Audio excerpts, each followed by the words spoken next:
Good morning and welcome to Boatshed, Yorkshire. Today we've got this 2008 Jeanneau Sun 2500. She's a good little cruiser racer. She's been in the current owner's hands for 12 years plus.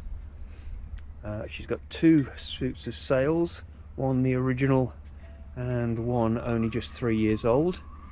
She's got a cruising chute. She's got a bowsprit, massive cockpit, big and roomy, easy seats 6.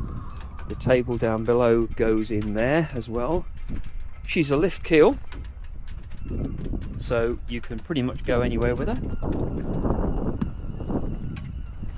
And she's got accommodation for 4 below decks.